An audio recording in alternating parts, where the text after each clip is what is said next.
first item is public comment, and I don't know if Jesse, if you want to talk to this public comment or if you want to wait to the regular public comment after closed session, because we're going to go into closed session here shortly.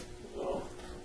Yeah, I'll just wait to that one, I guess. Yeah, I was going to say you had more of an audience at that time. So You don't want an audience. yeah, that's okay. We'll make sure you get taken care of that.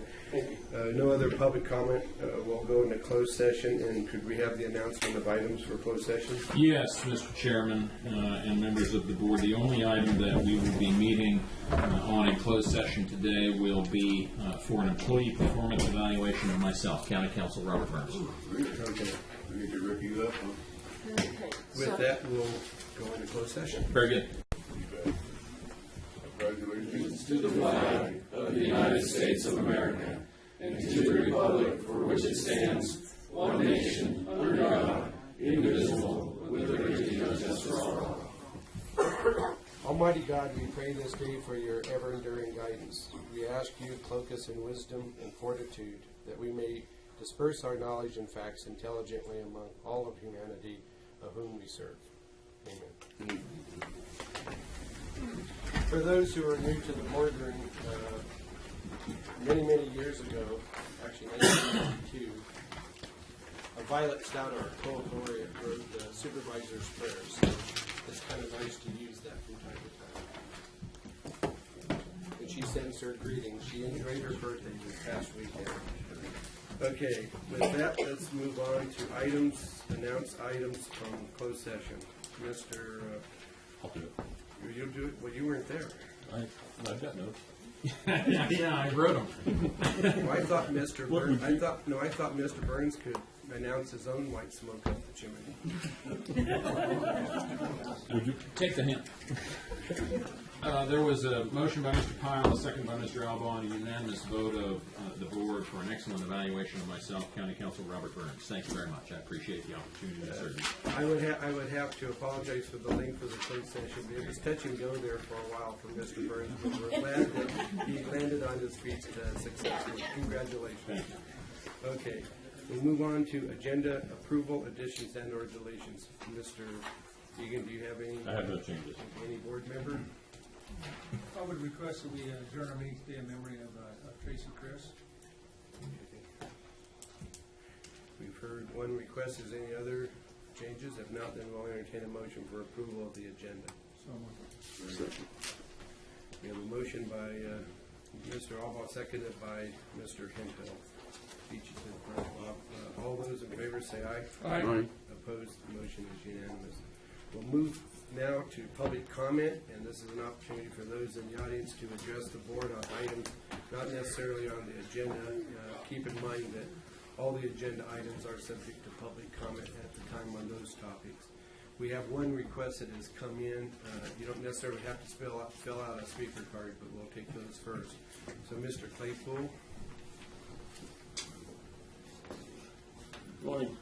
Jesse Claypool, Chairman of the Honey Lake Valley RCD. This past year, the RCD has taken great strides. Overall administrative accountability and renewed focus on conservation programs are at an all-time high. Currently, the RCD enjoys a full 5-member board, increasing staff, and new and revisited agreements, MOUs, the program involvement within the district service area. To touch on just a few of the things that the RCD has accomplished this past year. First time ever, budget, apportionment, and audit were done correctly and on time with no objections or complaints filed with it.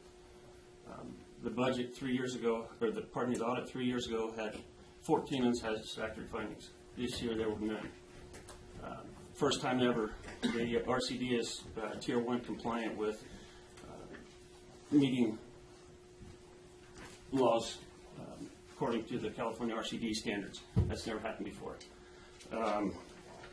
Board training. While the board is looking for opportunities to train and have training provided at a cost we can afford, I developed a very crude but entry-level handout for board members as a basic snapshot of legal requirements, any type of input by the organization. 15 board members haven't existed in the past, so we're excited about that. Implemented a community outreach plan to engage stakeholders, the public, and various agencies in the mission of the RCD, how it can be a benefit and a use. Now, I don't want to wear my arm out, patting us on the back. These are basic requirements that every organization has to follow. However, they're milestones for the district. The district has also been focusing on what it's here for, and its resource programs. Just a few.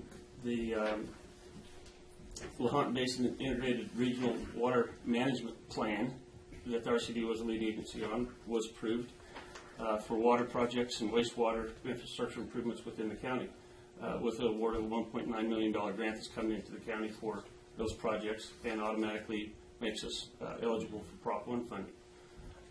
The RCD is reestablishing the county's SWAT program, which is the Special Weed Action Team to help eradicate noxious weed.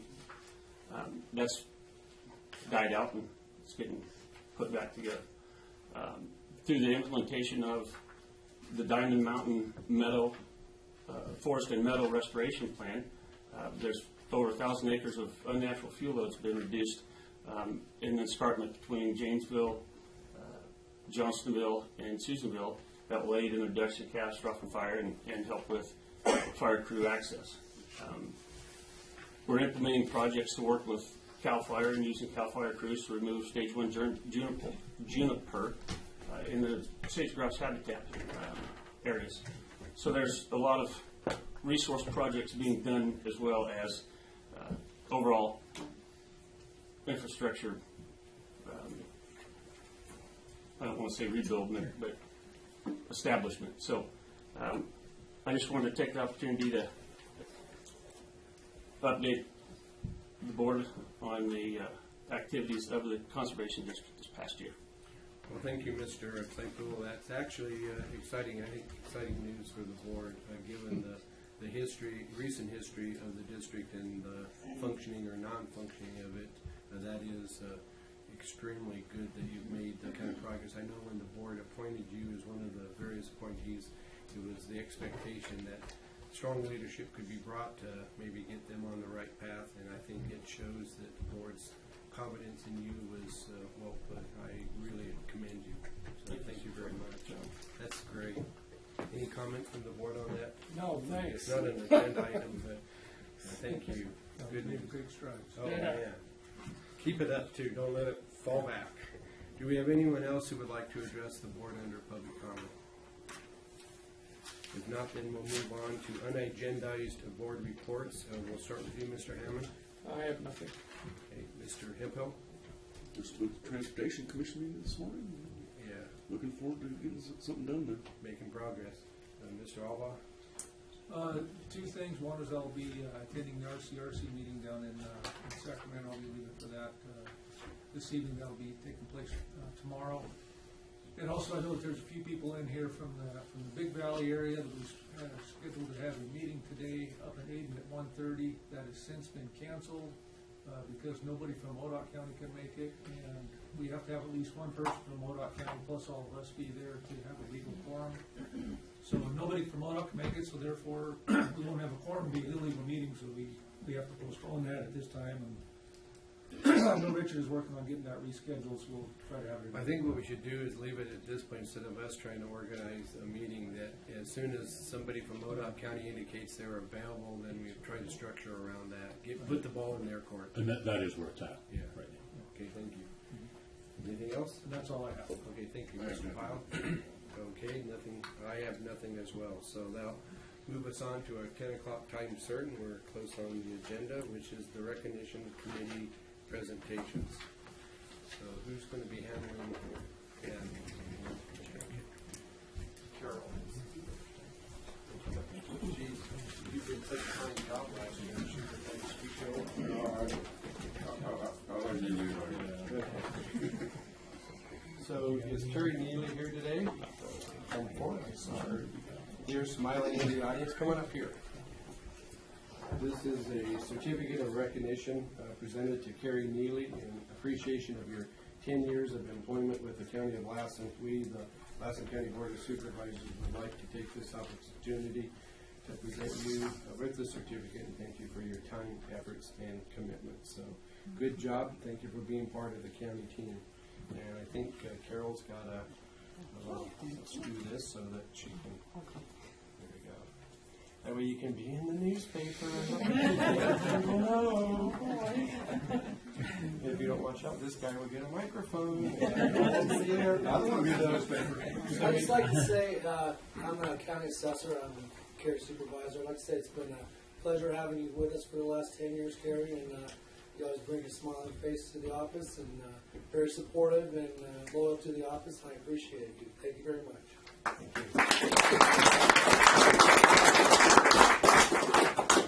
Okay, next up we have Sheila McGarva.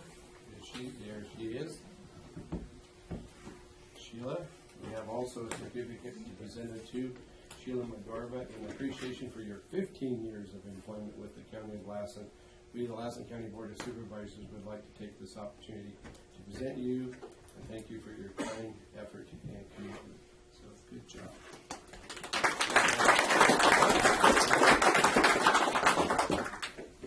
Carol's got a nice little pin bob for you.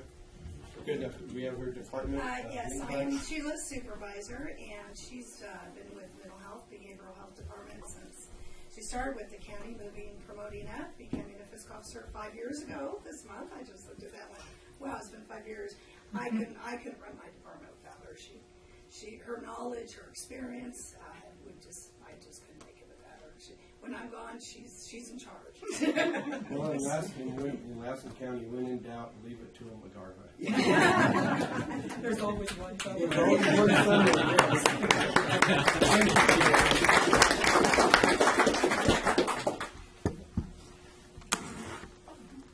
Okay, is Stanley Ratliff here?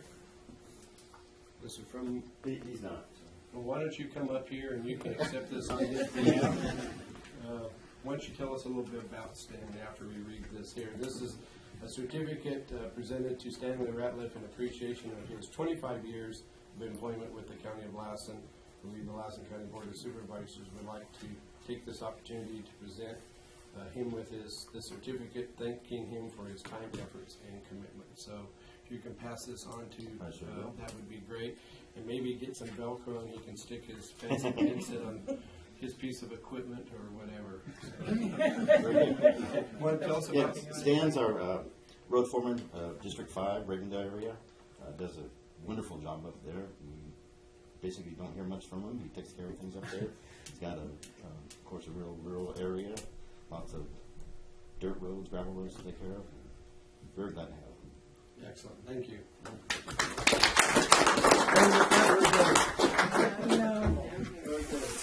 Now the old guy.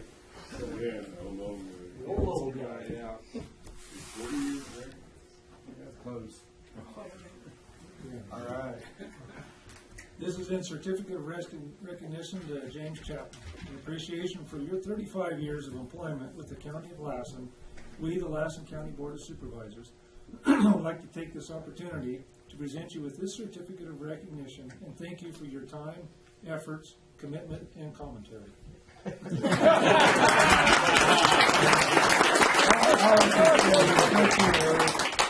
Yeah. Cool. 35 years is a long time. It's time to retire. So thank you very much. Just so you know, that's 245 dog years. Boy, I tell you, it's an old dog. As they say, you know you can't teach an old dog new tricks. No, I think everybody has opportunities in life, and I think the opportunity to be with some of the best people on earth here in Lassen County. I know people, they think otherwise about Lassen County, but I think the Lassen County family has been truly my family for most of my life. Something I totally cherish. So with that, let's move on to number 9. Let's take up the information and consent calendar. Do we have any items to be pulled by the board? I have one, item G1.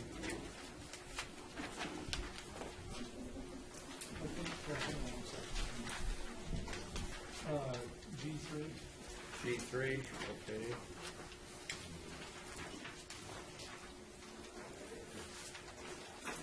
Anyone else? If not, then we'll entertain a motion for the adoption of the consent calendar, less the two items that have been pulled. Second. Here we have a motion by Mr. Pyle, seconded by Mr. Hemphill. Beat you to the punch this time. To adopt the consent calendar minus items G1 and G3. Before we take any vote on, there's anyone in the audience who wishes to address the question? Seeing none, then all those in favor say aye. Aye. Opposed? Motion is unanimous. Take up item G1, and that was an item I asked to be pulled off, and I was kind of curious as to, Madam Clerk, or to the members of the board, where this proclamation came from. From CEO's office. Well, I was, first it's kind of innocuous on the surface, but then there was no other information with it, so I did spend some time and went out and did some online research and tracked down that there is an organization, the National School Choice Week is an actual organization, and the president of that group is Andrew Campanella, who is a Southern California resident. But as I started really reading the content and reading a lot online as to what this organization is doing and promoting, obviously we're getting into the culture wars. And having been a lifelong advocate of our public school system, a lot of the agenda of the National School Choice Week really, in many respects, undermines, in my opinion, the objectives of our national public school system. And not that it's perfect and it doesn't have a need for a lot of improvement. People do have choices under the law, but to promote something of this nature really at the detriment of our public schools, it's not something I can support. And that's the reason why I was kind of curious where it kind of came from. Actually, I think it came to me, and I discussed it with Richie, whether it's put it on. I said, you know what, let's just put it on. I don't want to withhold information from the board. And No. I was chairman at that time. Yeah. It was right during the holiday period. Sure. I think, go ahead, put it on and make it. Well, this is the 5th year for this organization. It's something that began back when they had their first one in 2011. But when I kind of got into and looked at who supports it, it doesn't have a broad-based support. It comes from a fairly narrow perspective. I mean, it's kind of like putting on the agenda, and if it's the board's role to get involved in the culture wars, this is a good step to do it. Then why don't we have a proclamation to deal with abortion rights or anti-abortion, whatever, the pro-life, pro-choice. I mean, both sides scream at each other, and the county just takes care of business. So personally, this is something I don't feel the board or the county should take a position on. And if it is something the board wants to pursue, I'll be not supporting it.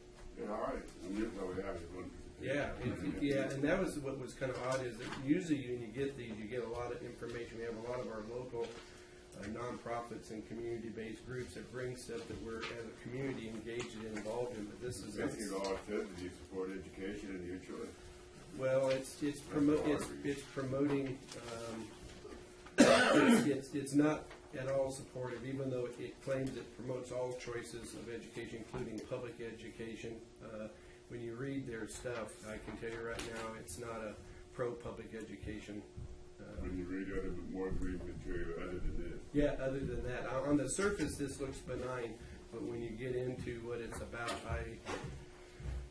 If the board would like, we could forward it to the elected superintendent of schools for some comments or. Yeah. Or, We could do that. well, yeah, if you want to. I mean, she's in charge of the public school system, so if it's, and it might be something that maybe the County Board of Education would be the appropriate body to take an action on, but I think for this board to adopt that, I think I didn't find it something that I could support. You want to make a motion to pass this on to the superintendent of schools? Well, if it's a pleasure board, I can direct CEO to forward it on behalf of the board. We don't have to take an action one way or the other. Good enough. Yeah. Okay, that would be the direction the chair gives, and if you can pass it on to Ms. Gunderson and to the County Board of Education to do with it what they would prefer. Okay. No action. Let's take up item G3, Mr. Alba. Yes, thank you, Mr. Chairman. On page 2 of the minutes, under the nominations for the vice chair, I don't think I was the one that seconded that motion. I believe it was Mr. Hinkle, I think. Yeah, I think it was. What page? No. Page 2. Page 2. The second role. Okay. And So it was not, I believe it was Mr. Hinkle. I don't know for sure. You have to confer with him. I can check it. That was a week ago. I'll check the report. He slept since then. wow. So, I believe it was Mr. Hinkle. We're going to put another man in. I'll I'll take, bring it back. okay, so Madam Clerk's indicating she can bring it back after she checks the recording. Is it, and the board's indicating that, Well, I think we could, maybe You're what we could satisfied do with is the motion could be to approve the minutes with the correct seconder being inserted, whoever is determined by the clerk. Yeah. thank you. Mr. Chairman, I received an email from someone claiming to be Can We Help Executive Committee that has another alleged omission of the minutes. It's on there. Is it? Okay. And I wrote back to her this morning. So Oh, she, you did? Okay. she was wrong? the issue was a speaker on the Alliance for Workforce item, and Yes, it's, the item starts on page 11, and on page 12, at the end, it says speakers shall be read. That's what her, it's just on the other page, she didn't see it. oh, okay. So it would appear that whoever Can We Help Executive Committee is misinformed regarding that issue. Okay. With those changes, Mr. Chairman, I would move approval of Do we have a items. motion by Mr. Alba to approve the minutes with the correction? Second by Mr. Pyle. Any further discussion or comment? Do we have any discussion or any comment from the public? Hearing none, then all those in favor of the motion say aye. Aye. Opposed? The motion is unanimous.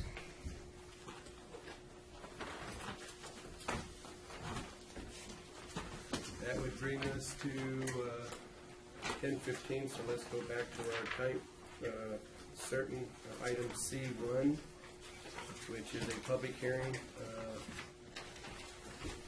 We'll call the public hearing to order at 10:18.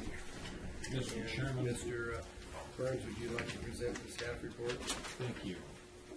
Mr. Chairman, members of the board, this proposed resolution and public hearing deals with the effort to form the Southern Cascades Community Service District and calling the election for that purpose, imposition of the tax for that purpose and submitting that to the voters, and then also calling an election on the initial board of directors. Those are the three items that I've presented to you for your consideration, and I'm happy to take any questions. We've been here before. I certainly wish them success, and I don't know if the board has any questions or not. I'm happy to answer any. I think on the issue, the document is basically mirrors the previous call. But before we maybe invite the public to comment, I'd like to have Mr. Egan share with the board his communications concerning the election, how that would be handled and how that would be paid for. I know there's been some. Oh, okay. Okay, so in 2015, the Lassen and Modoc counties both conducted Separate election. this very same election. The Lassen County clerk recorder conducted the election for Modoc County. And with the idea, the agreement between the counties that Modoc would reimburse Lassen County for the costs incurred. That hasn't been done, although those costs have been calculated. We can get into that if the board would like. I guess suffice it to say is that Modoc would challenge the amount of the costs for that election. So in lieu of engaging in that battle, council and I have worked with Modoc County to come up with an arrangement whereby they will conduct this next election for Lassen County, our part of it, and bear the cost of that. Now, if the election is successful and the district then reimburses Modoc County for the cost of this election, then we would share on a pro rata basis in that reimbursement. So hopefully that's clear. To be clear, the law pointedly allows for when there's a multi-county election larger than, say, statewide, the clerks of the differing counties, the involved counties, to coordinate. In fact, that's included as a portion of your resolution, about 2/3 of the way down the page, that you would essentially authorize the two clerks to coordinate, or at least the Lassen County clerk to coordinate. And so, yes. Now, there seems to be a fairly wide disparity between the costs of the elections, one by our county versus their county. The costs calculated by our clerk for the 2015 election were $62,000, I believe. Slightly less than half of that would pro-rationally be attributed to Modoc County, between 27 and 28,000. I think and Clinton may be able to comment on this, I think they've spoken with Modoc, and Modoc can do the entire election for around 10,000. Yes. They 5 to 10, closer to 6, she feels. So I have reviewed with the clerk her calculation of the costs.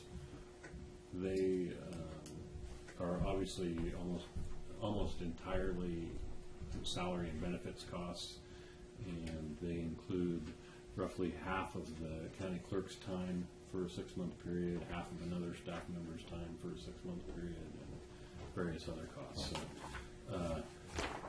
as I indicated in my email to the clerk last week, I recommended that she not present that bill to Modoc County because my discussions with the CAO and others think it would soundly be rejected, and frankly I'd have a hard time supporting that amount of money.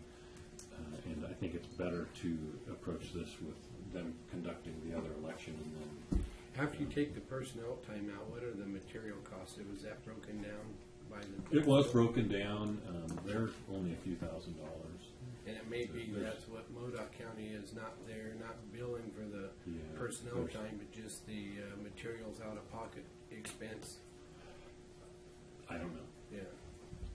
I mean, that just seems to be such a wide variance, and obviously, I'm not interested in seeing us get into a row with Modoc County over that. So I think the solution that you're proposing probably has effect. So just a minute, do we have any other questions of staff before we go to the public? If not, then we'll go ahead, Clinton, if you'd like to identify yourself. And Clinton Davis, chairperson of the Big Valley EMS Working Group, specifically addressing your question there, how Stephanie came up with the number. It's based on actual cost of previous mail-in elections, special elections. The closest one would have been the Surprise Valley Healthcare District, which was a total cost of materials, time, and labor of $4,800. And it's a little bit larger than our district of roughly 800 ballots being mailed out. So that's, I think her cost is accurate. That total cost would be around $6,000. So just wanted to answer that question from what I did. And point of order, Mr. Chair. Yes. If I may. On the proposed resolution that I submitted to you, apparently I prepared this before the turn of the year, and I had the then existing chairman in mind when I did so. And so I listed Mr. Pyle as the chairman for signature if this matter is approved. I'd like to, if you'd permit me, change that if it is approved and submit it corrected. That could be, if we approve this, that could be cleaned up and taken care of later. There's no problem. We shouldn't delay the action based on that. I just didn't want there to be any commentary based on that I change. would, this time, Mr. Davis, if you have any other comments you would like to address, you're welcome to at this time. Well, I'm in support of it. question came up the other day, and it's kind of changing my thinking on the big picture, how we present it. The person said, why should I pay for a tax when I'm going to pay for the ambulance to take me in anyway? Huh? Valid question for, a layperson. We're not voting for a district to have an ambulance. We're voting to have advanced life support service in a timely fashion. That ambulance you're going to pay for no matter whether it comes from Mayors, MODOC, wherever. But if it's closer, then you have a better chance of survival, much better chance, particularly in stroke and heart attack victims, and that's what we're pushing for here. Now I'm going to switch hats, and I'm going to speak to you for a moment as president of the board for Big Valley 50 Plus. We are the advocates for seniors in the Big Valley area. And I have a constant barrage of questions of, when are we going to get an ambulance? They're concerned because that particular set of our population is probably the best well served for strokes and heart attacks, and they are concerned. They are also the biggest set that is on fixed income and would be a huge financial hardship, and every one of them has said, we will find the money. So that's the mindset that's over there with the people that it really affects. One of the other things I think about is we had, I think it was 126 no's on the last election, and that 126 people are determining whether or not the 2,000 potential customers can have access to advanced life support or not. And that doesn't seem like democracy to me. So, Okay, well, thank you for your support. Do we have anyone else who would like to address the board on this item before we proceed with an action? I would. Let's go forward, man.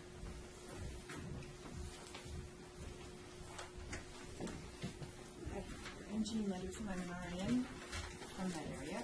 I live on Day Road, which is in the Lassen County Big Valley Ambulance Service area. I work with, I've been 35 years as an ER nurse. Now I'm working for Mountain Valley's Health Centers. So I'm an RN in the Beaver Clinic typically. I travel to the other clinics for teaching. I'm here to present to you, if you'll have it, Mr. Chairman, letters of support from Dave Jones, our CEO for Big Valley Medical Center. And also the community came forward with some letters, and they wanted me to bring them. So we have a letter from Harvard Oil, which is a large employer in our area. And Tammy Badcock runs the Big Valley store. That's large. And then Big Valley Community Alliance wrote a letter. That's where our Family Resource Center is. And they, the executive director there wrote a letter of support for the ambulance. So again, thanks for your... You can thank them for taking the time to do that. The board appreciates that. Yeah, thank you. Do we have anyone else who would like to address the board?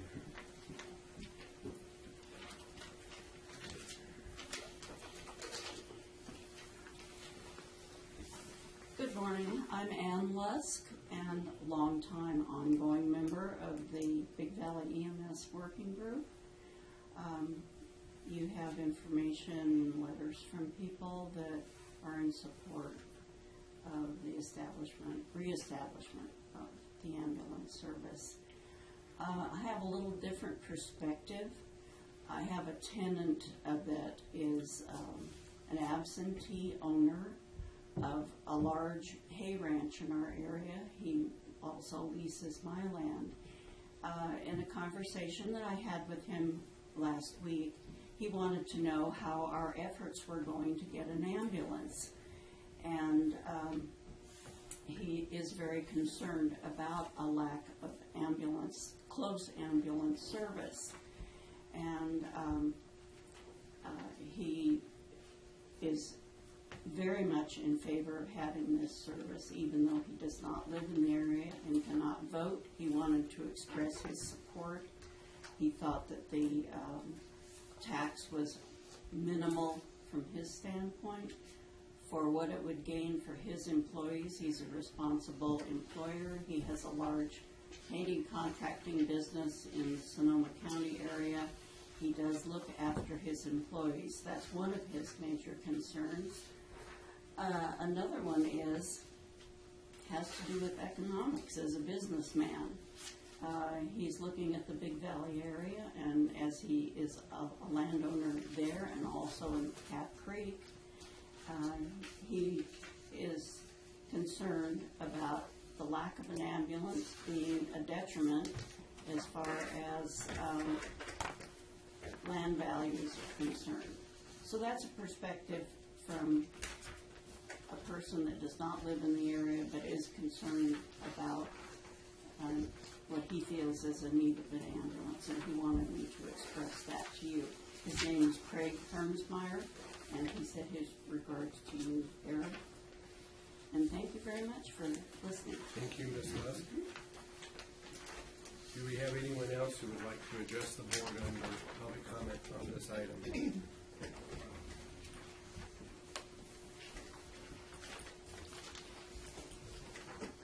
As most of you know, I'm Dan Baus. I have been involved in EMS in the Big Valley area since 1973, believe it or not. Some of you weren't born yet, but anyway, I'm part of the working group and retired 4 years ago as the ambulance director for Modoc Medical Center, who operated ambulances both in Alturas and Eden before its closure.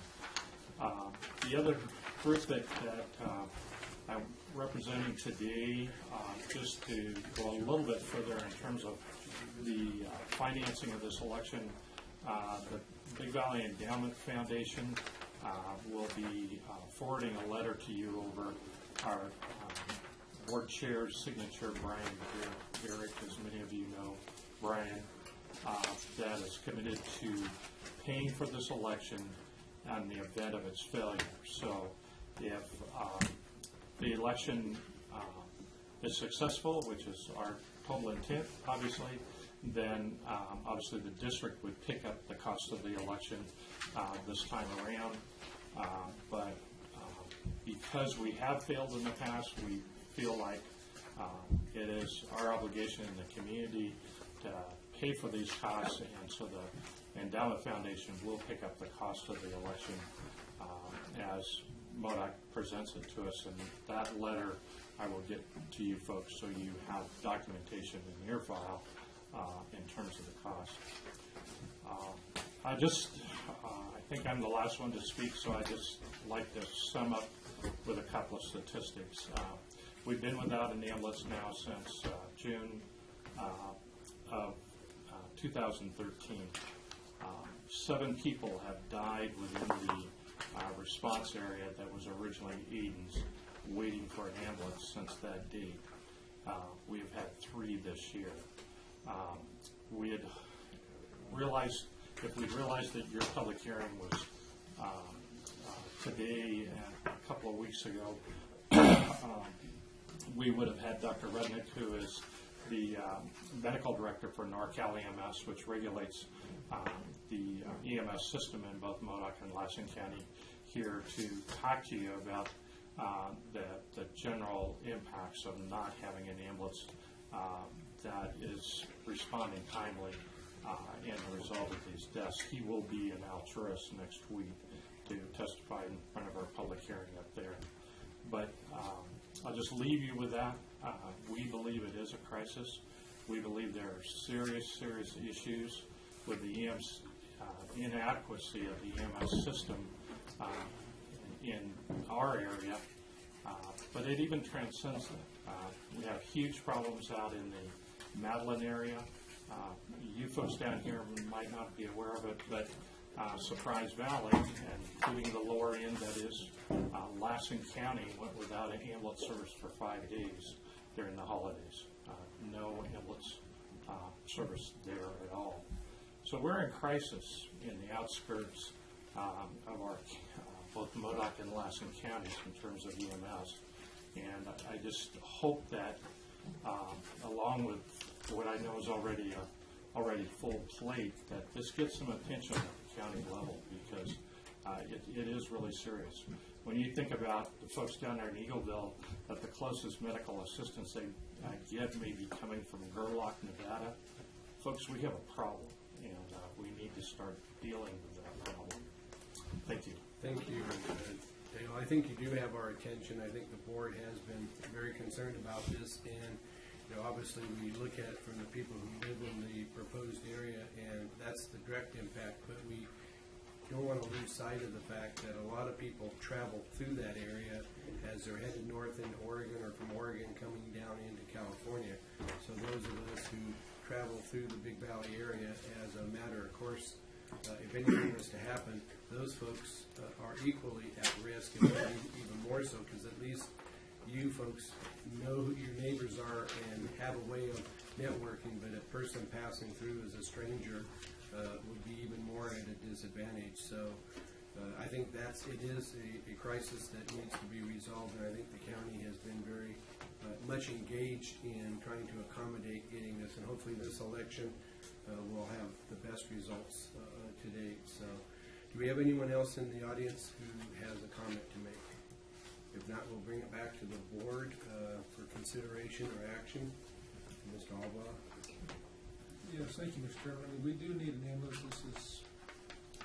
We listened to all the speakers, we got all the letters. I mean, there's a lot of people up there that are really in favor of this, and as Clinton said, unfortunately, there's just a very small number that are working very hard not to pass this for whatever reason, because they don't think it's worth the $65 a year, which is incredibly cheap insurance. Anyway, it just barely failed. As Richard stated, we funded it last time, and it's a good switch around, so it won't be costing us anything this time. And hopefully it'll pass, and so we'll get some refund back. And with all things considered, I would, before you do, I'm going to close the public hearing at 10:36, and now that would open up to take an action. So, okay. Yeah. So with that, is there a resolution number that goes to this, Susan? It should be resolution 16-002. 002. With that, I would, It should be 003, because we have in the consent. okay, 003. I would move approval of resolution 16-003 of the Southern Cascades, calling for the special election with the three items: call for election of the special district,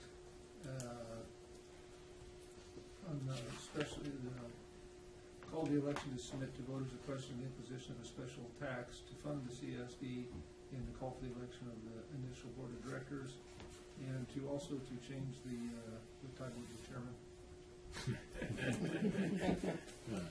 You want to change the title of chairman from chairman to what? Just because you got past your evaluation. The name of the chairman. Just want to be precise. All right, you've heard the motion of Mr. Alba. Is there a second? Seconded by Mr. Pyle. Any further discussion or comment by the board? If not, then all those in favor say aye. Aye. Opposed? The motion is unanimous. I'd also like to thank all the people that are working so hard on this, from the working group, and taking time out to travel down there. They put a lot of effort in over the years, so we do appreciate Clinton, you and the rest of your group. And for those who brought in letters to convey back to them, and we appreciate their input being part of the public record, and we know that as a community that everything will come together. With that, we're going to take a short recess. We have a 10:25 scheduled recess, and we'll come back for our 10:30 public hearing on the ordinance and planning and building services.